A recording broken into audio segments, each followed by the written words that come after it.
Published adventures are not the problem, but I'll tell you what is. Thinking they're the destination instead of the starting line. I've been running games for 45 years, and I've watched newer DMs treat published modules like gospel instead of a skeleton to build on. So today, we're talking about the choice that separates the DMs who grow from the ones who plateau. Now, published adventures are brilliant for learning. They teach you structure.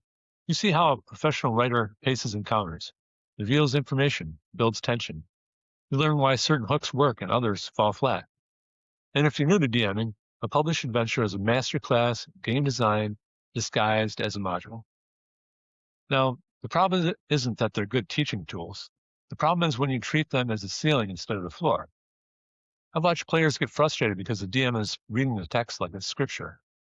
Tavern Keeper's name is Thaddeus, the book says. And that's exactly who he is. No improvisation, no room for the table's energy to change anything.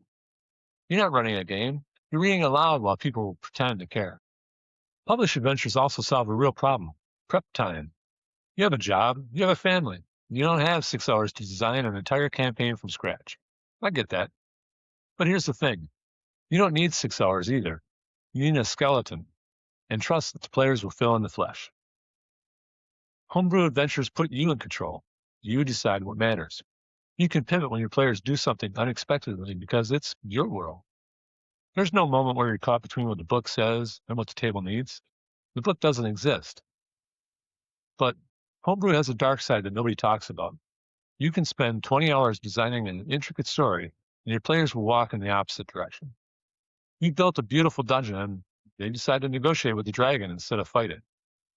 They ignore your hooks entirely and ask the tavern keeper, "Are you hiring adventurers?" And that's freedom, but it's also chaos if you're not ready for it. Homebrew doesn't scale either. New DMs who try to run Homebrew often burn out because they're improvising constantly. They're holding too much in their head, and they're trying to be a writer, a system referee, and a fortune teller all at once. Published adventures work because someone else did the heavy lifting.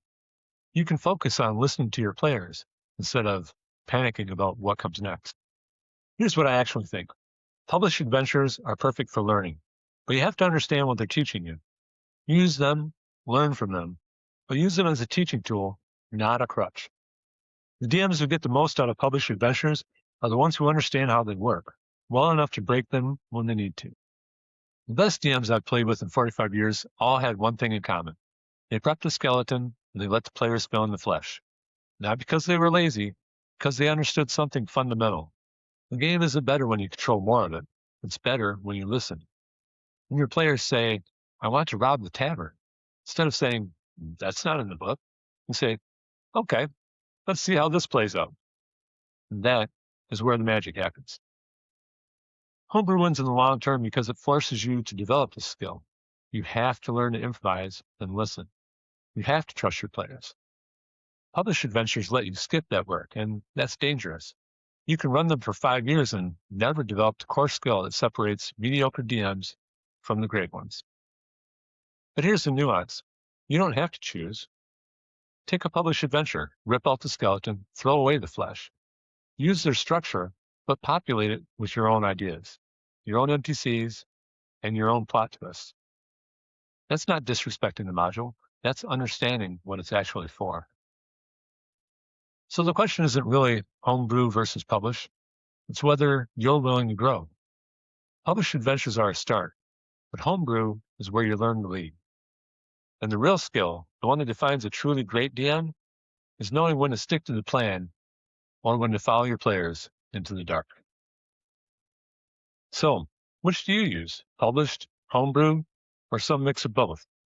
Tell me in the comments. Well, the book is closed, but the tavern's open. Pull up a chair and tell me all about it.